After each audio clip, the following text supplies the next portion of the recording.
Mr. Crane, do you have counsel? Was that you, Mr. Barron? Your Honor, Todd Barrett, I did speak with Mr. Crane prior to the court calling the case today. I think that at this time, Mr. Crane's probably best served proceeding is on his own. There are some constitutional arguments that he's raising that I don't think as a member of the bar I can. Oh, is he a sovereign citizen? He's making some sovereign arguments, yes. Okay, I have very little patience for them. I will let you know that, sir. So, okay, tell me your name. My name is Randall Crane. That's a living name, not a corporate fiction. So you're a real person named Randall Crane. I'm a real person. Okay. Okay, no, listen to me. Sir, you're here today because you have some charges against you. All right. I'm challenging the court's jurisdiction. Okay, well, denied. Your motion's denied. I have jurisdiction to the Constitution of the state of Michigan. What's your next? I'm not arguing with you, sir. I have jurisdiction. So you have to provide subject matter jurisdiction as well as personal jurisdiction to me before these can proceed. Okay, your motion's denied. I have jurisdiction under the Constitution of the state of Michigan. What else? What else? You do not have jurisdiction over the national. I just said I did. No, you don't. All right.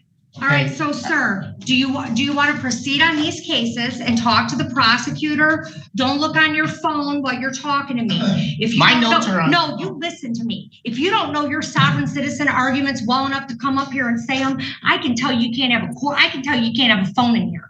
I want you to listen to me. You're here today on misdemeanor charges. No talking.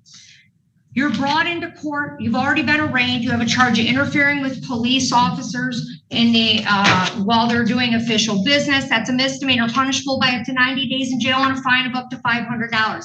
You also have a civil infraction for operating using a mobile electronic device, first offense while operating a motor vehicle. A charge of no proof of insurance. Those are both civil infractions. Civil infraction for no proof of or no registration in a motor vehicle. So those are the charges against you, sir. I'm going to tell you the rights that are actually real rights that you have in this court. You have a right to an attorney appointed at public expense if you are indigent without money to hire an attorney, and if the offense charge requires a minimum jail sentence or the court determines that it might sentence you to jail. The appointing authority will decide if you are indigent and appoint counsel if you are eligible. You may have to repay the expense for an appointed attorney. You may contest your ability to pay the ordered fees if the court attempts to collect any cost for an attorney, and the court must determine your ability to pay at that time. If you have a trial, you have the following rights. You have a right to, this is how trials work. You have a right to call witnesses to speak for you at trial, and you can get an order signed by the court to require witnesses to come to court.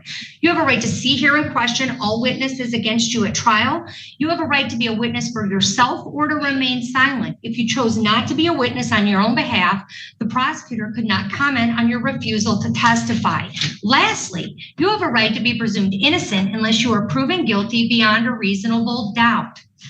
If you enter a plea, obviously you'd be waiving those rights. You also have a right to be released on bond. Now, it looks like you previously stood mute on these charges, so you're here today for a pretrial. You have a few options, sir, under the law of the United States, the Constitution of the state of Michigan, and statutory law and court rules in the state of Michigan. You can either retain your own attorney to proceed on this case, or you can have a pretrial with the prosecutor directly and try and work out an agreement, or we can set it for a jury trial, okay?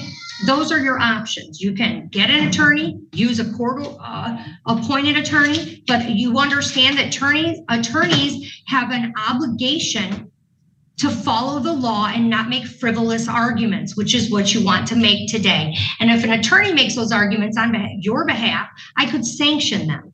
So no attorney on this green earth is going to come in and make the frivolous arguments you're making on your behalf. Or you can speak to the prosecutor, or we can just set it for a jury trial. Out of those, I don't want to hear it. I want you to pick out of those four options what you want to do. Hire an attorney, speak with court-appointed attorney, talk directly to the prosecutor to work towards a resolution, or set a jury trial. Pick. Let me ask you a question. No, I asked you a question and I'm telling you to answer it. And I have the right to understand my rights and understanding. Sir, here, can you hand him this form? These are your constitutional rights I just read to you. Why don't you have a seat? You have a seat, read your rights, and I'll call your case back up. I am asking for you. Have a seat right now and read your rights. Office. Have a seat.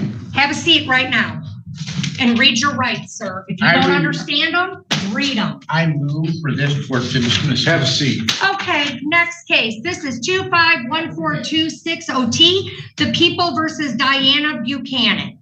Good morning, Your Honor. James Gazicki on behalf of Ms. Buchanan. Waive reading.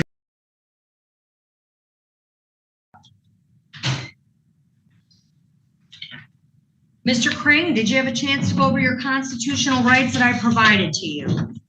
Yes, I understand my constitutional rights. Okay, thank you, sir. So at this time, I gave you 4 options.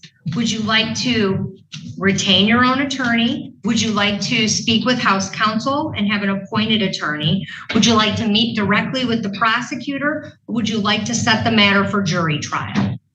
I'm going to be requesting for an order of change of venue. Denied. Anything else? There's no basis for that, sir. So I'm asking you, we'll just set it for a jury trial, okay? I have to understand everything in regards to my case. Sir, I gave you your constitutional rights so that you could review them. I also gave you the attorney, a court-appointed attorney to go over those rights with. So I gave you an opportunity to understand your rights. I'm not going to entertain, listen, I'm not entertaining your sovereign citizen arguments because they're unfounded and they're not legal. There's no legal basis for them. So I'm not doing it. So now I'm asking you, out of the 4 choices I gave you, which one would you like to do?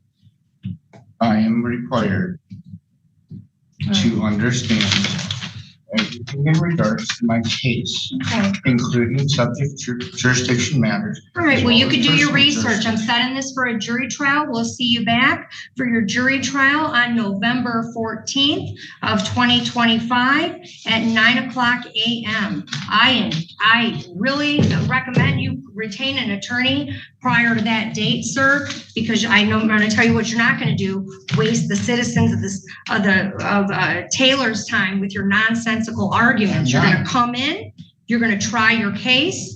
Again, if you want to talk to House counsel, you could do so. I'm not wasting the city of Taylor's time. Okay, good.